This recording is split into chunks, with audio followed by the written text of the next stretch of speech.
Ano bang ginagawa mo? Pasigaw na tanong ni Joshua sa babaeng kaharap nito. Baka sa mukha ng lalaki ang pagkalito at pagkabalisa. Ayoko na, Joshua. Doon ka na lang kay Joanna. Hindi mo naman ako mahal. 'Di ba? Umiiyak na sabi ni Celine. Anong pinagsasasabi mo? Ikaw ang mahal ko. Mabilis na sagot ni Joshua at pilit na inaabot ang kamay ni Celine. Mahal? Halos buong atensyon at oras mo nasa kanya na. Hindi ko alam kung may halaga pa ba ako sa'yo. Madiin itong sagot habang pinapahid ang luhang pumatak sa pisngi nito. Ikaw pa rin si Celine. Hindi kita ipapapalit kahit kanino. Hindi ba't napag-usapan na natin to? Kaunting tiis na lang. Sa ngayon, hayaan mo muna akong manatili kay Joanna. Para sa pera. Para sa ating kinabukasan. Sagot ni Joshua na may bahagyang ngiti sa labi na para bang wala itong ginagawang masama. Ngunit ang hindi nila alam, sa hindi kalayuan, naroon si Joanna na tahimik na nagmamasid at nakikinig sa bawat salitang lumalabas sa bibig ng kanyang nobyo. Unti-unting lumalamlam ang kinang sa kanyang mga mata at napalitan ng pagkawasak at matinding sakit. Hindi siya makapaniwala na ang lalaking minahal niya ng buong puso ay isa palang manloloko at pera lang ang habol sa kanya nito. Hindi niya napigilan ang pagbagsak ng kanyang luha habang marahan siyang naglalakad palayo. Para siyang binagsakan ng langit at lupa. Nang makarating siya sa kanyang sasakyan, agad niyang pinaandar yon at pinilit na pigilan ang panginginig ng mga kamay. Pagkarating niya sa mansyon na ipinamana sa kanya ng kanyang lolo, agad siyang sinalubong ng kanilang mayordoma. Nandito ka na pala, Joanna! Bati ni Manang Ines na baka sa boses ang tuwa. Ngunit agad din yung napalitan ng pag-aalala nang mapansing namumugto ang mga mata ng dalaga. Manang Ines, pakibaba na lang lahat ng gamit ni Joshua. Wala sanang may iwan. Mariing utos ni Joanna habang pinapahid ang luha sa kanyang pisngi. Walang pag-aalinlangang sumunod si Manang Ines at agad nitong sinimulang ipunin ang mga gamit ng lalaki. Samantala, si Joanna ay pumasok sa kanyang kwarto at isa-isang pinagtatanggal mula sa dingding at kabinet ang lahat ng larawan nila ni Joshua. Hindi niya napigilan ang pag-alala sa masasayang sandali nila noon. Ngunit ang bawat alaala na yon, tila patalim na lang na humihiwa sa kanyang puso. Makalipas ang isang oras na paghihintay ni Joanna sa labas ng mansyon, sa wakas ay dumating na rin ang kanyang boyfriend na si Joshua. Oh, babe, ano't nakatayo ka rito sa labas? Malamig ang panahon at baka magkasakit ka. Malambing na wika ng binata na tila walang alam sa nangyayari. Saan ka galing, Joshua? Malamig na tanong ni Joanna. Hindi ba sinabi kong pupunta ako sa kaibigan ko? Sagot ng lalaki na halatang kinakabahan. Sinungaling. Sarkastikong tugon ni Joanna bago mapait na tumawa. Anong ibig mong sabihin, Joanna? Nauutal na tanong ni Joshua at kita sa mukha nitong takot. Walang sabi-sabi na tinawag ni Joanna si Manang Ines. Pakilabas ang mga gamit ni Joshua. Utos niya ng matigas. Agad namang lumabas ang mayordoma, bit-bit ang isang kahon na puno ng gamit ng lalaki. Kinuha yun ni Joanna at walang pag-aalinlangang binato sa harapan ni Joshua. Anong ginagawa mo, Joanna? Gulat at pagkalito ang bumalot sa mukha ng binata. Manloloko ka? Akala ko, totoo ang pagmamahal mo, pero pera lang palang habol mo sa akin. Galit na sigaw ng dalaga at hindi na kayang pigilan ng emosyon. Hindi ko alam ang sinasabi mo, Joanna. Pagtanggi pa ng lalaki at pilit itong lumalapit sa kanya. Nagpapanggap ka pa? Narinig ko lahat, Joshua. Narinig ko kung paano mo sabihin ginagamit mo lang ako para sa pera. Nang gagalaitin niyang sigaw. Wala na tayong dapat pag-usapan pa. Simula ngayon, tapos na tayo. Hindi na hinintay ni Joanna ang sagot ng lalaki. Tinalikuran niya ito at tuluyan ang pumasok sa loob ng mansyon at hindi na lumingon pa.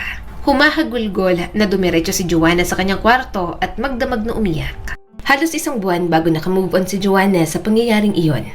Napagtanto niya na walang kabuluhan ang ginagawa niya kung mananatili siyang nakakulong sa kalungkutan. Kaya naman, lahat ay ginawa niya para sa ikasasaya niya.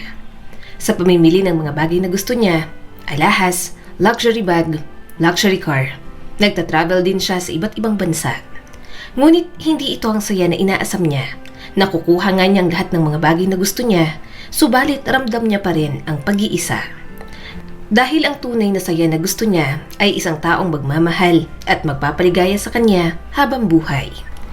Ngunit tila natatakot na siyang pumasok pa sa isang relasyon dahil halos lahat ng lalaki ay pera lang ang habol sa kanya. Habang lumilipas ang mga araw, unti-unting napagtanto ni Joanna na kahit gaano karaming material na bagay ang bilhin niya, kahit gaano karaming mamahaling alahas, kotse at damit ang pagmamayari niya, hindi nito mapupunan ang kakulangang nararamdaman niya sa puso. Sa bawat bansa na kanyang pinupuntahan, sa bawat mamahaling restaurant na kanyang kinainan, at sa bawat marangyang hotel na kanyang tinuluyan, isang bagay ang paulit-ulit niyang nadarama, ang matinding kalungkutan. Isang gabi, habang nakaupo siya sa balkonahe ng kanyang mansyon, tinatanaw ang malawak na hardin sa ilalim ng liwanag ng buwan, napaisip siya ng malalim. Bakit ganito? Bakit kahit anong gawin ko, hindi ko pa rin maramdaman ang tunay na saya? Bulong niya sa kanyang sarili. Sa kabila ng lahat ng kanyang kagustuhan na magkaroon ng katuwang, wala siyang tiwala sa mga lalaking lumalapit sa kanya. Lagi siyang may pangamba na baka tulad ng mga nauna, pera lang ang habol ng mga ito at hindi talaga siya tunay na minamahal. Hanggang isang araw, may napanood siyang dokumentaryo tungkol sa mga pulubi. Kung paano sila tapat sa kanilang nararamdaman, kung paano nila pinahahalagahan ng simpleng bagay na natatanggap nila, at kung paano nila naipapakita ang tunay na pagmamahal ng walang hinihinging kapalit. Doon siya nakahanap ng ideya. Paano kung subukan kong ilagay ang sarili ko sa ganong sitwasyon? Paano kung maging isang pulubi ako upang malaman ko kung sinong lalaking tatanggap sa akin kahit wala akong yaman? Sunod-sunod na tanong ni Joanna sa sarili. Dala ng matinding pagnanais na makahanap ng tunay na pag-ibig, napagpasyahan niyang gawin ang hindi kailanman maiisip ng iba. Iiwanan niya ang kanyang marangyang buhay pansamantala at ipapadama sa sarili kung paano mabuhay ng walang kayamanan. Mainit na mainit ang araw pero hindi natinag si Joanna. Taimtim siyang nakaupo sa tabi ng kalsada at halos takpan ng itim ang mukha niya. Madumi ang damit niya at mayroong hawak na lata. Nagpapanggap siyang pulubi at mahirap para lang makita kung sino ang lalaking may mabuting puso na maaari niyang mapangasawa. Umaasa na may taong magbibigay sa kanya ng pera, pero higit sa lahat, umaasa siyang may lalaking mag-aalok sa kanya ng pagmamahal at pangako habang buhay. Ate, kuya, barya lang po. Nagmamakaawang tura ni Joanna sa mga taong dumaraan. 3 oras na siya nasa ganoong sitwasyon, subalit wala pa rin siyang mahanap na lalaking babagay sa kanya. Habang patuloy na nagpapanggap si Joanna bilang isang pulubi, napansin niyang karamihan sa mga lalaking dumaraan, hindi man lang siya tinitingnan. Ang iba naman, may halong pangungutya sa kanilang mga mata, habang ang ilan, umiiwas pa nga sa kanya na parabang isa siyang sakit na kailangang layuan. Ngunit hindi siya sumuko. Hindi lang pera ang nais niyang matanggap, kundi ang makita kung may lalaking tunay na may malasakit. Isang taong hindi maghahangad ng yaman, kundi ng pagmamahal. Mayaman yung isang matangkad at matipunong lalaki ang lumapit sa kanya. Sa kabila ng init ng araw, suot nito ang isang simpleng puting polo. May dala itong maliit na supot ng pagkain. Kumain ka na ba? Tanong ng lalaki habang iniaabot ang dala nitong tinapay at isang bote ng tubig. Nagtaas ng tingin si Joanna at bahagyang nagulat sa ginawang kabaitan ng estranghero. Hindi pa. Pagsisinungaling niya, bagamat totoo namang hindi pa siya kumakain maghapon. Ngumiti ang lalaki at tumabi ng upo sa kanya. Mahirap ang buhay sa kalye. Pero tandaan mo, hindi lang pera ang nagpapayaman sa isang tao. Minsan, mahalaga ang pagkakaroon ng tapat na puso. Napalunok si Joanna. Parang sa unang pagkakataon, nakakita siya ng isang lalaking hindi tumitingin sa kanya ng may panghuhusga. Ako nga pala si Adrian. Pakilala nito, sabay abot ng kamay. Nag-alinlangan siya saglit bago niya ito marahang tinanggap. Joanna? Hindi niya alam kung bakit pero sa unang pagkakataon, matapos ang maraming taon ay tila may kakaibang init na pumupuno sa kanyang puso. Sa ilang saglit ng kanilang titigan ay tila nagkaroon ng hindi maipaliwanag na koneksyon sa pagitan nilang dalawa. Habang hawak ni Joanna ang pagkain na inabot ng lalaki, may kung anong init na gumagapang sa kanyang dibdib. Isang pakiramdam na hindi niya pa nararanasan noon. Sa loob lang ng ilang segundo, isang bagay ang naging malinaw sa kanya. Ito na yata ang tinatawag nila na love at first sight. Ngunit bago niya palubusang namnamin ng sandali, bigla na lang tumayo ang lalaki at naglakad palayo na parang walang nangyari. Mauna na ako, Joanna. Hanggang sa muli. Paalam nito. Hindi pwede. Bulong niya sa sarili. Mabilis niyang sinenyasan sa Ella, ang kanyang personal assistant na nagkukubli sa di kalayuan. Agad namang lumapit si Ella at sinimulang gampanan ang kanilang napag-usapang eksena. Hoy! Akin na yung pagkain mo! Sigaw ni Ella. Sinadya pang taasan ng boses upang makuha ang atensyon ng papalayong lalaki. Anong pagkain? Sa akin kaya to? Sagot ni Joanna na kunwaring natataranta. Sabing akin na yan eh! Ano ba? Bitiwan mo nga ako! Tulong! Tulong! Pasigaw-sigaw ni Joanna. Nilalakasan na rin ng tono upang marinig ng lalaki. Gaya ng inaasahan, hindi pa man siya natatapos magsalita, mabilis na bumalik ang lalaki sa kanilang pwesto. Miss, anong nangyayari dito? Tanong pa nito at halatang nag-aalala. Mabilis na tumayo si Joanna at mahigpit na kumapit sa braso ng lalaki na tila isang batang humihingi ng proteksyon. Tulungan mo ako! Inaaway yung ng babaeng yan! Sabay turo niya kay Ella na noon naman ay pasimpleng kumindat sa kanya bago nagkunwaring natakot at tumakbo papalayo. Bitiwan mo muna ako! Ay, nauutal na sambit ng lalaki habang nakatingin sa kamay ni Joanna na nakapulupot sa braso nito. Pasensya ka na. Natatakot lang kasi ako. Agad niyang binitiwan ito sa bayo ko kunwari. Napabuntong hininga ang lalaki. Huwag kang mag-alala. Wala na siya. Ayos ka lang ba? Ngumiti si Joanna at sinadyang ipakita ang kanyang inosenteng anyo. Maraming salamat. Walang anuman, Joanna. Pasensya na pero kailangan ko nang umalis. Sabi pa nito. Napataas ang kilay ni Joanna sa pagmamadali ng lalaki. Paano kita makokontak? Baka kasi gusto kitang pasalamatan kapag nakaluwag-luwag ako sa buhay. Aniya at kunwaring nahihiya. Saglit na nag-isip si Adrian bago kumuha ng ballpen at papel sa bulsa nito. Sinulat niya rito ang kanyang numero at address bago iniabot kay Joanna. Sige, ingat ka. Paalam niya bago ito tuluyang umalis. Nakangiti si Joanna habang nakatitig sa papel na hawak niya. Hindi niya mapigilan ang kilig na bumabalot sa kanya ng mga sandaling iyon. Bakit ang lapad ng ngiti mo, Ma'am Joanna? Biglang lumitaw si Ella mula sa kung saan. Hay, kung hindi pa kita sinanyasan kanina, hindi ka pa pupunta. Paano kung tuluyan siya nakaalis at hindi ko na siya muling nakita? Sagot ni Joanna ngunit hindi maitago ang siya sa boses. Napailing si Ella habang pareho silang sumasakay sa kotse. Pagka-uwi sa mansyon, hindi pa rin mawala ang ngiti sa mga labi ni Joanna. Sa tingin mo, magugustuhan kaya ako ng lalaking yon? Tanong niya kay Ella habang nakahiga sa malambot niyang kama. Siguro, pero paano kung may girlfriend na siya? Balik tanong naman ito. Napabuntong hininga naman si Joanna ngunit agad ding ngumiti. Hindi siya para sa akin. Ngunit sa kaloob-looban niya, hindi siya papayag na hindi malaman ang sagot sa tanong na iyon. Sa mga sumunod na araw, hindi maalis sa isipan ni Joanna si Adrian. Sa kabila ng simpleng kilos nito ay may kakaiba itong epekto sa kanya. Tila ba may isang bagay sa lalaki na hindi niya maipaliwanag. Kaya naman, nagpasya siyang bumalik sa parehong lugar at umaasang muli niya itong makikita. At hindi nga siya nabigo dahil sa parehong oras kinabukasan, muling lumapit si Adrian na mayroong dala na isang supot ng pagkain. Ngumiti ito nang makita siya. Buti, nandito ka pa. Kumusta ka? Napangiti si Joanna at hindi makapaniwala na may isang taong nag-aalala para sa kanya. Mabuti naman, sagot niya at pilit na ginagampanan ang kanyang papel bilang isang pulube. Habang nag-uusap sila, napansin ni Joanna kung gaano kabait at magiliw si Adrian. Hindi ito nagtatanong tungkol sa kanyang buhay at hindi rin ito nagpakita ng kahit anong panghuhusga. Ang gusto lang nito ay ang makatulong.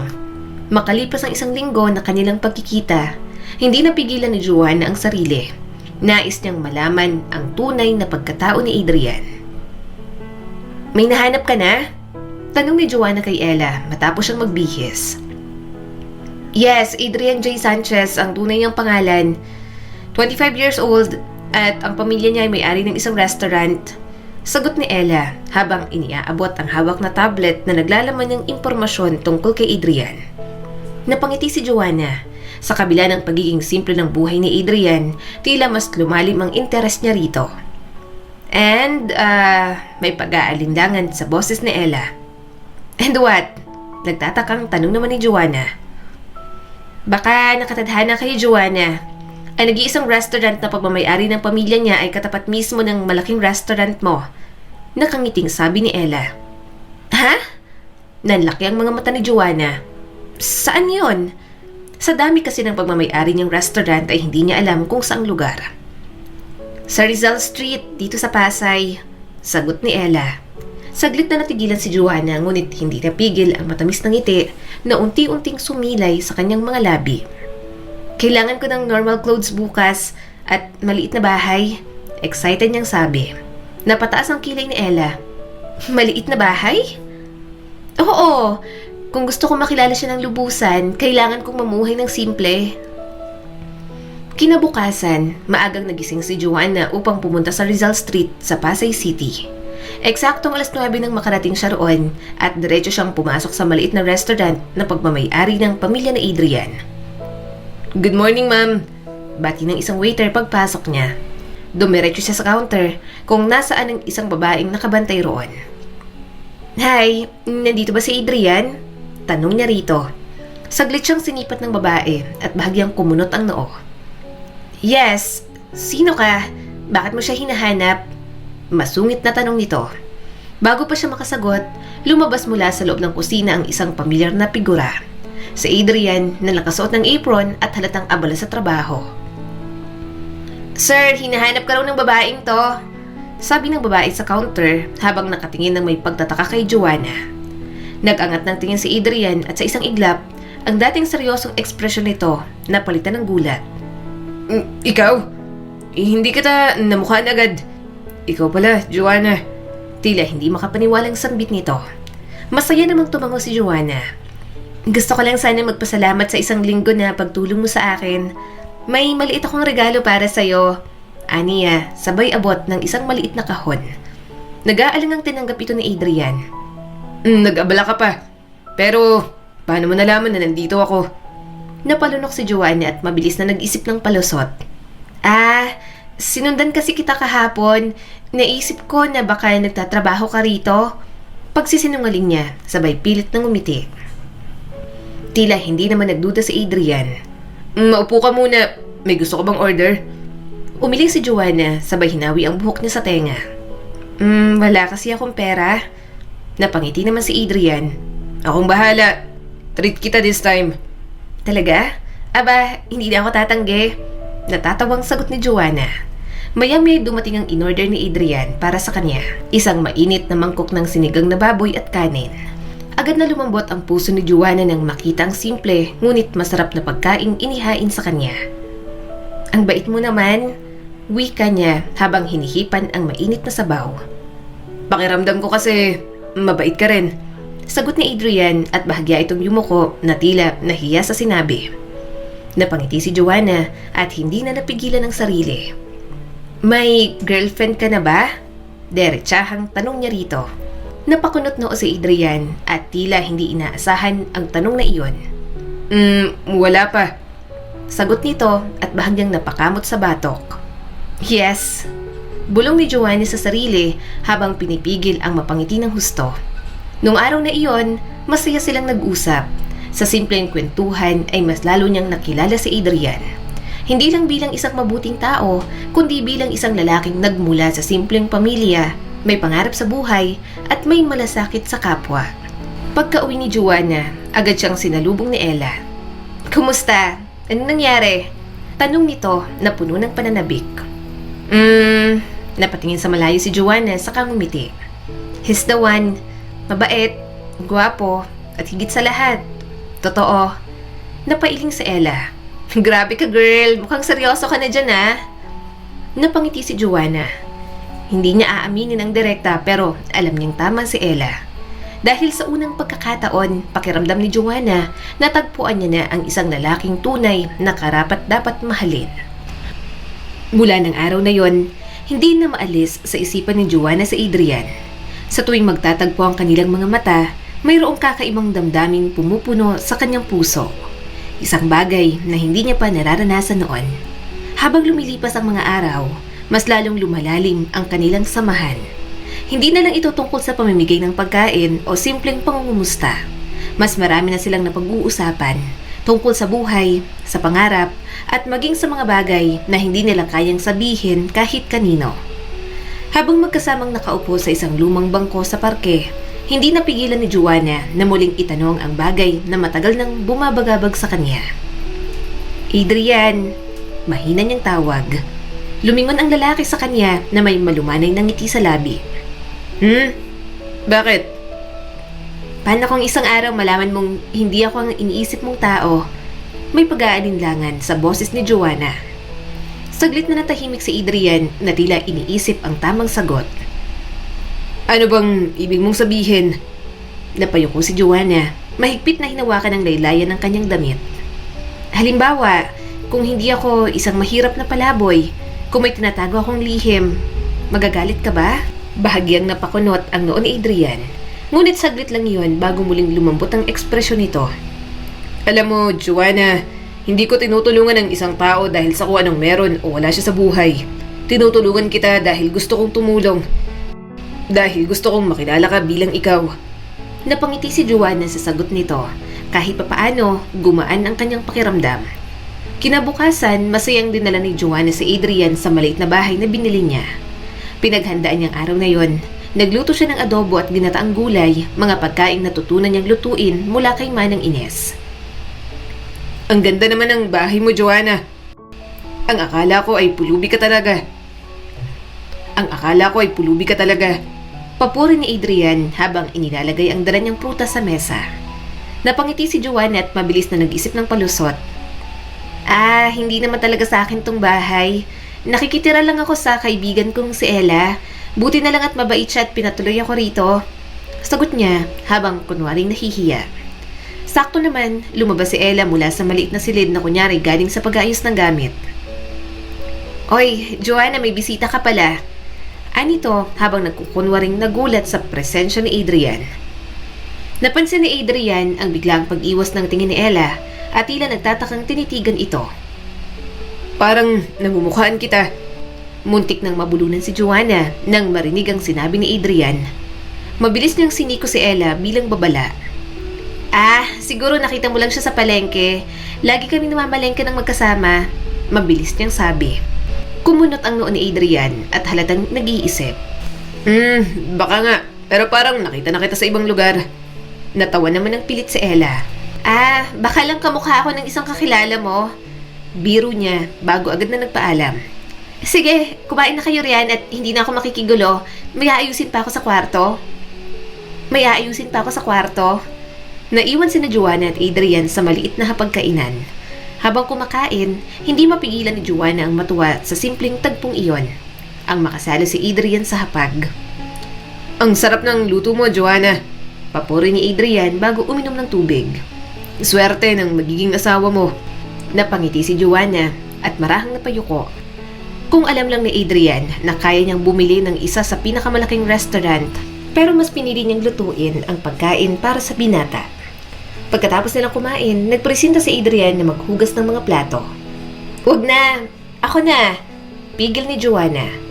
Hayaan mo na, gusto kong makatulong kahit papano. Sagot ni Adrian habang dinadala ang mga pinggan sa lababo. Habang pinagmamasdan ng binata, hindi mapigilan ni Joanna ang matamis na ngiti sa kanyang mga labi. Araw-araw naman na pumupunta si Joanna sa restaurant upang makausap si Adrian tuwing free time nito. Hindi niya na namalayan ang paglipas ng panahon. Ilang buwan na pala ang lumipas simula nang magsimula ang kanilang pagkakaibigan. At sa bawat araw na nagdaraan, lalong nahuhulog ang loob ni Joanna kay Adrian. Hindi niya maitatangging na humaling siya sa kabaitan ng binata at sa paraan ng pakikitungo nito sa kanya. Hanggang isang araw, hindi inaasang pangyayari ang nagpagulo sa puso ni Joanna. Naglalakad sila sa tabing kalsada habang kumakain ng ice cream nang biglang natigilan si Adrian. Napansin niya ni Joanna kaya napakunot noo siya. Adrian, ayos ka lang? Nagtatakang tanong niya rito. Napakamot sa batok ang binata at halatang may naisabihin, ngunit tila hindi nito alam kung papaano sisimulan. Joanna! Nauutal na sabi nito sa pangalan niya kasabay ng isang pilit na tawa. Ano yon? Tanong ni Joanna at hindi pa rin mawala sa pagtataka ang kanyang mukha. Huminga ng malalim si Adrian bago muling nagsalita. Gusto kita. Sa gulat ni Joanna, nahulog ang ice cream na hawak niya. Natulala siya at hindi agad nakapagsalita. Humarap sa kanya si Adrian na halatang kinakabahan. Anong sinabi mo? Gulat na tanong ni Joanna at pilit na inaaninag kung nagbibiro lang ba ito o seryoso. I like you. Mahal kita.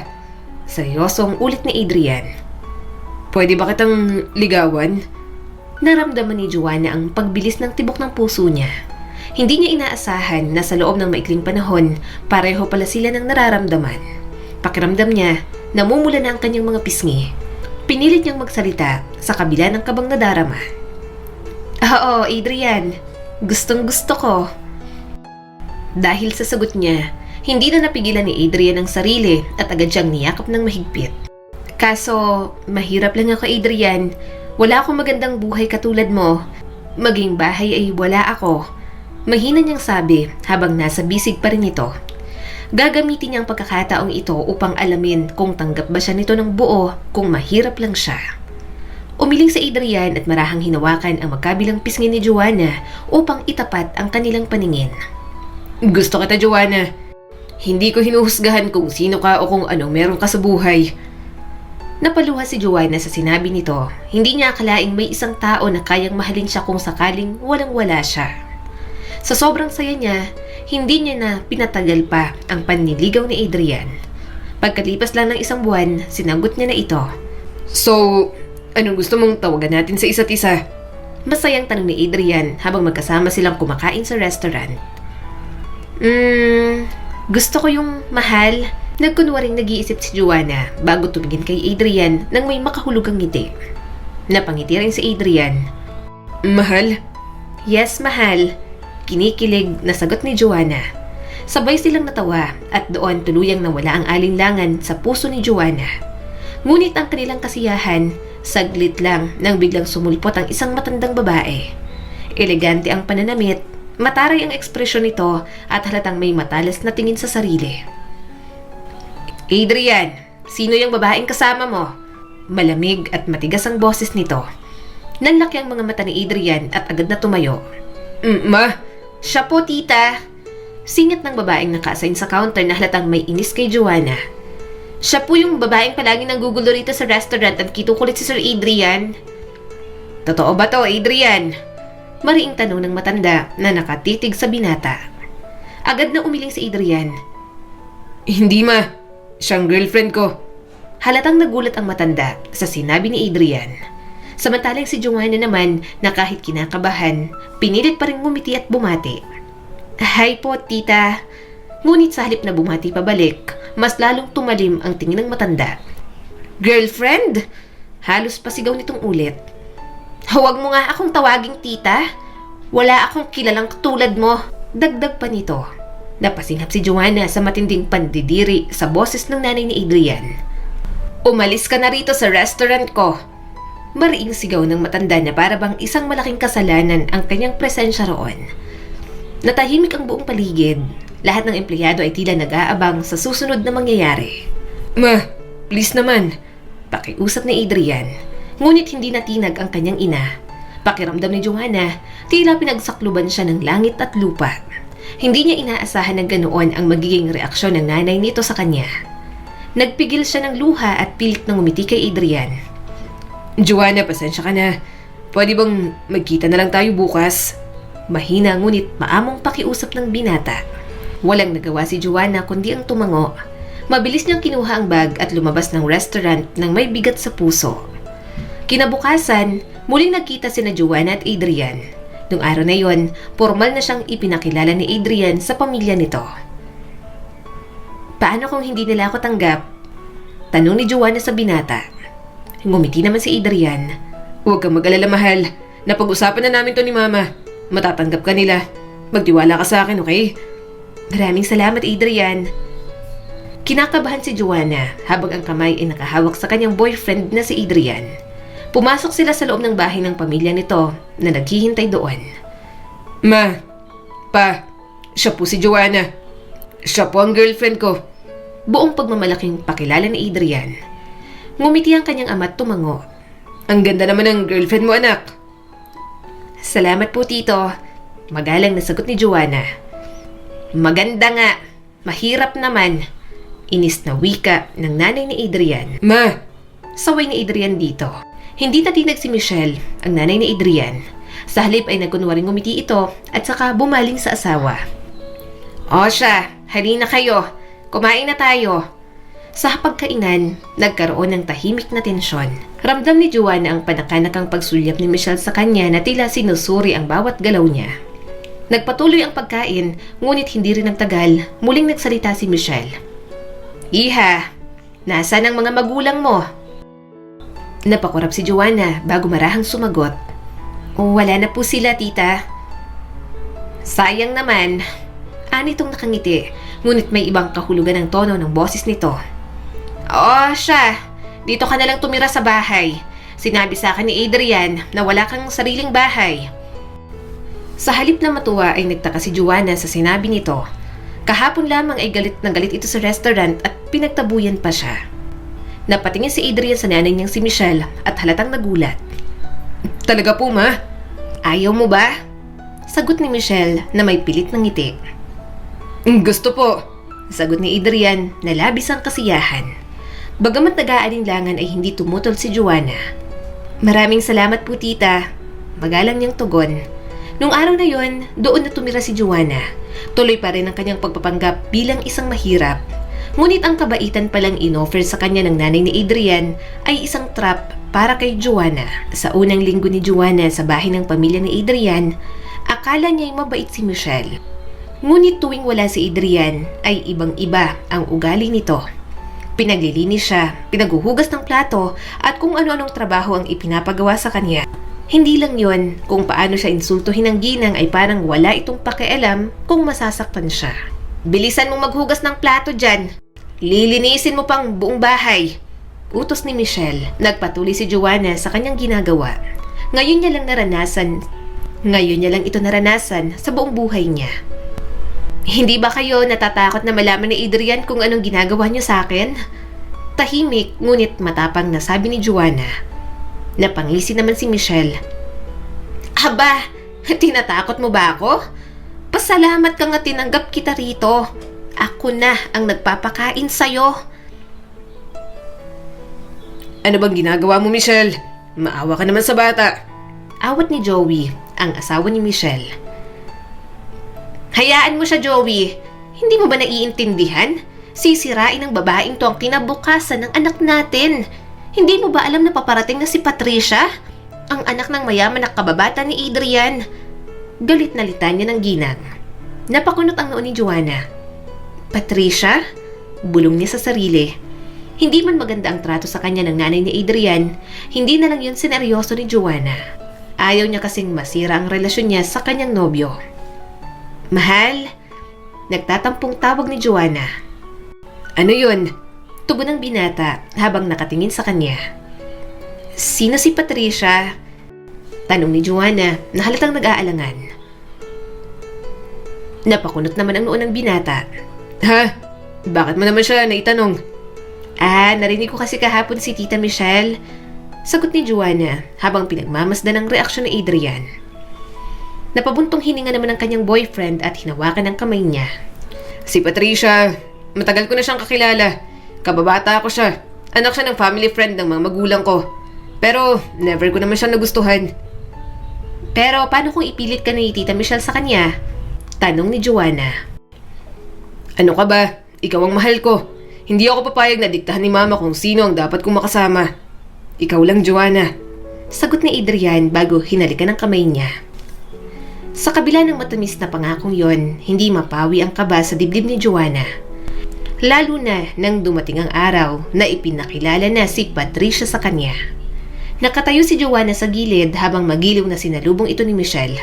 Matangkad, maganda, at halatang galing sa isang mayamang pamilya si Patricia. Adrian, matagal na tayong hindi nakikita. Masayang bati nito bago niyakap ang binata. Napansin ni Patricia si Joanna at tiningnan siya nito mula ulo hanggang paa. Joanna, si Patricia nga pala. Siya ang kababata ni Adrian at matagal ng bahagi ng pamilya namin. Pagmamalaking pakilala ni Michelle sa babae. Hi! Tipid na bati ni Joanna at pilit na pinipigilan ang anumang selos.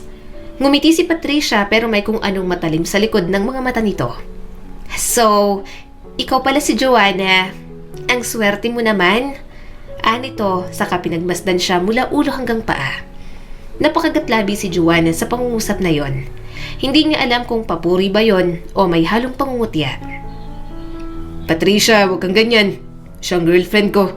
Sabat ni Adrian saka hinawakan ang kamay ni Joanna. Bahagyang kumunot ang noo ni Patricia, ngunit agad ding humiti. Relax, Adrian. Wala namang masama sa sinabi ko. Nito. Muli itong lumingon kay Michelle. Tita, ang sabi mo ay magpapahanda tayo ng dinner bukas. Gusto ko sana makasama si Adrian. Oo naman, iha. Naghanda na kami ng isang dinner kasama ang mga magulang mo. Sagot ni Michelle saka lumingon kay Joanna na para bang sinasabi sa kanya na hindi siya kabilang sa usapan. Nang makaalis si Patricia, agad na kinausap ni Joanna si Adrian. Mahal, sigurado ka bang wala kang nararamdaman para kay Patricia? Huwag mo akong pagdudahan, Joanna. Ikaw lang ang mahal ko. Sagot ni Adrian habang niyayakap siya. Kinabukasan, habang nag-aayos siya ng agahan para kay Adrian, lumapit si Michelle sa kanya at iniabot ang sobre. Alam kong mahal mo ang anak ko, pero hindi ka bagay sa kanya. Narito ang 1,000,000 piso. Lumayo ka na. Malamig na sabi nito. Namilog ang mga mata ni Joanna sa kanyang narinig. Hindi niya alam kung matatawa siya o maiinsulto. Hindi niya kailanman inisip na mabibili ang pagmamahal niya kay Adrian. Tita Michelle, pasensya na po, pero hindi ako nabibili. Hindi ko iniibig si Adrian dahil sa pera. Mahal ko siya dahil sa kung sino siya. Diretsyong sagot niya sa ginang. Hindi mo ba naiintindihan? Kapag hindi ka lumayo, sisiguraduhin kong pagsisisihan mo ang pananatili mo rito. Bumaba ang tono ng boses ni Michelle pero may halo itong pananakot. Hindi natinag si Joanna sa banta ng matanda. Hindi po ako aalis. Matibay niyang tugon. Ang tigas mo talaga, Joanna. Tingnan mo kung saan aabot yung pagmamahal mo para sa anak ko. Galit na sambit nito. Dumating ang gabi ng engrandeng hapunan sa isang 5-star restaurant.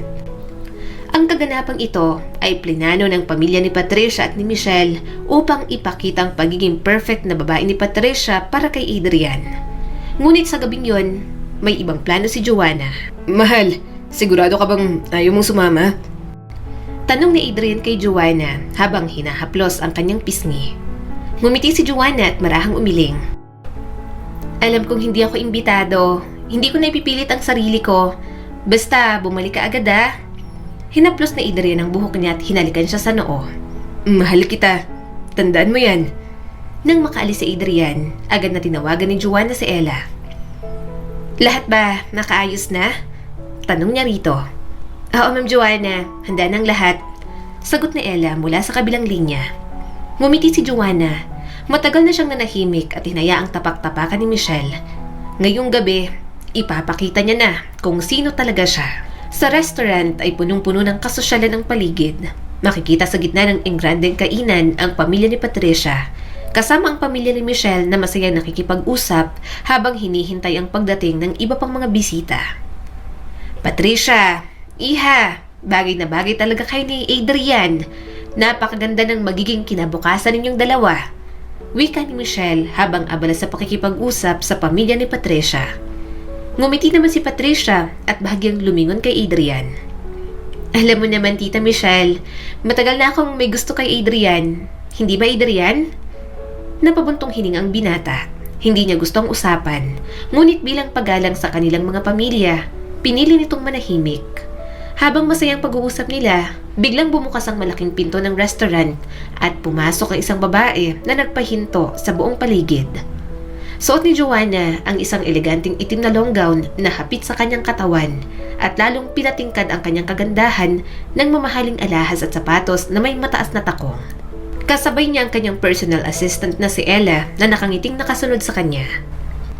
Nagkatinginan ang mga bisita at halos mahulog sa upuan si Michelle sa sobrang gulat. Anong ginagawa mo rito? Singhal nito. Ngumiti si Joanna ng matamis at dahan-dahang lumapit sa mesa. Oh, Tita Michelle, akala ko ba gusto niyong ipakita kay Adrian ang babaeng nararapat para sa kanya? Napakunot noo si Patricia.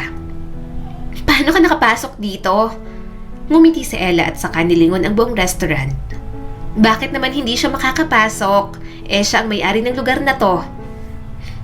Napatingin ang lahat kay Joanna na kasuwal na kinuha ang isang baso ng alak mula sa waiter.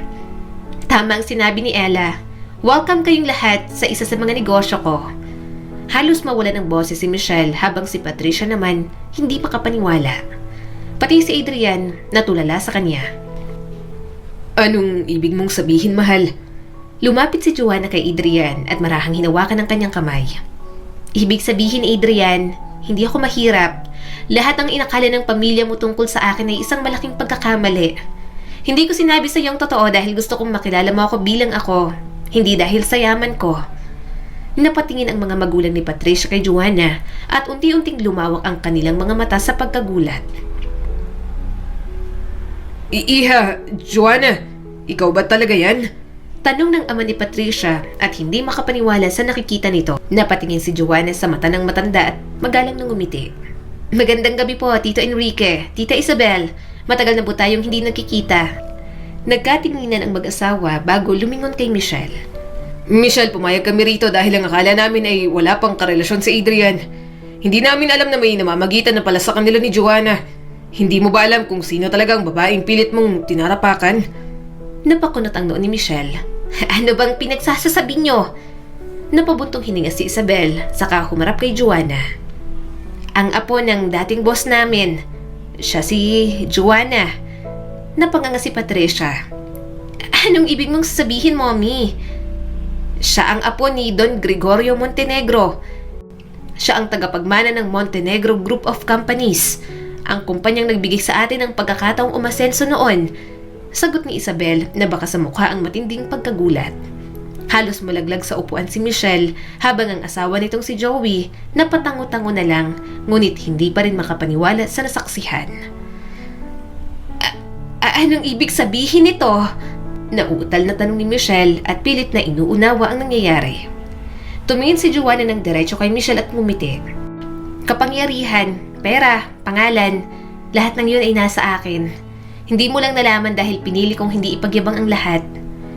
Nagpalitan ng tingin sina Michelle at Patricia. Hindi sila makapaniwala na ang babaeng kanilang minamaliit ay ang mismong babae na may kakayahang lampasan ang yaman ng pamilya nila. Tahimik ang buong restaurant matapos ang revelasyon ni Joanna. Lahat ay tila natulala at lalo na si Michelle at Patricia na parehong hindi makapaniwala sa kanilang mga narinig. Hindi totoo yan! Nauutal na sabi ni Michelle at pilit na itinatanggi ang katotohanan. Halika na, Isabel. Wala tayong lugar sa kahihiyan na to. Napabuntong hininga si Enrique at marahang tinapik ang balikat ng asawang si Isabel.